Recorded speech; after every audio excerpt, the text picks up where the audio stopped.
All right, everyone. My name is Ahmad Shukur Ramadan, and in today's topic, I would like to talk about the problems and flaws of a banking system. Now, before we dive into the problems and flaws, I would like to explain what is a banking system.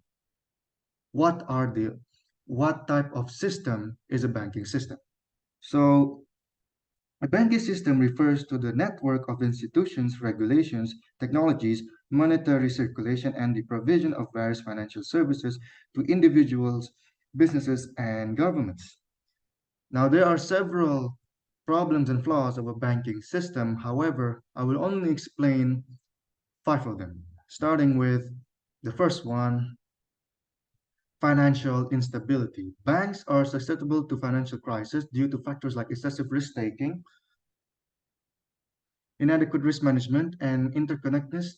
A collapse of one institution can have cascading effects on others, leading to systemic risk and potential economic downturns. An example of this was during the Asian financial crisis of 1998. It originates in Thailand, but it spread quickly through most of Asian countries, and Indonesia hit the hardest.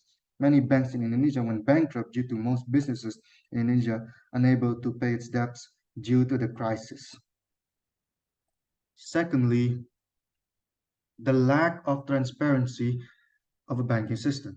Complex financial products and opaque practices can lead to a lack of transparency, making it difficult for consumers and regulators to understand the true risk associated with certain financial instruments.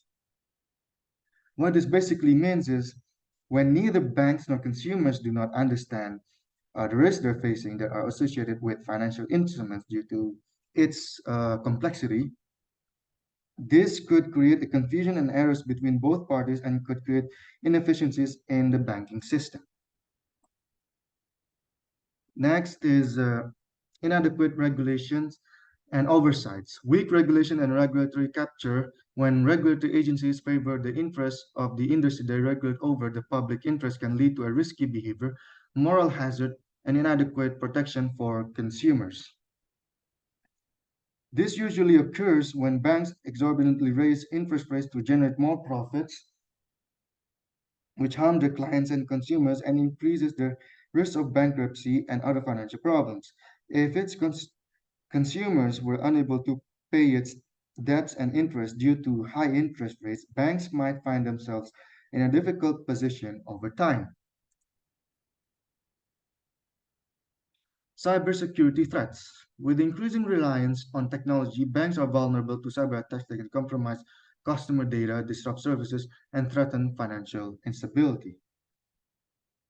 One example is in 2016, there was a cyber heist called the Bangladesh bank robbery. It was carried out by a group of unidentified people who were able to break into Federal Reserve Bank of New York account of the Central Bank of Bangladesh and steal approximately $1 billion.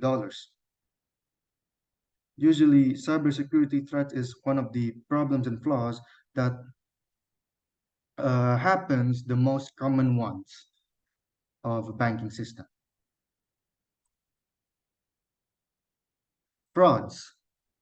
Last but not least, frauds such as money laundering and financial crimes pose significant challenges to the integrity and stability of banking system worldwide.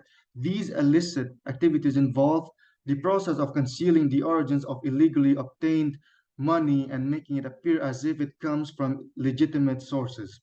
Financial institutions are often targeted for laundering money due to their role in handling large volumes of transactions and funds. A perfect example of this was in 2008 Indonesia. There was a scandal in which a bank called Bank Century in Indonesia faces embezzlement, which accumulated to a loss of nearly 7 trillion rupiah of state funds. Okay, that's it for today's presentation. I would like to thank you all for listening and taking into consideration and your full attention in today's presentation. See you tomorrow.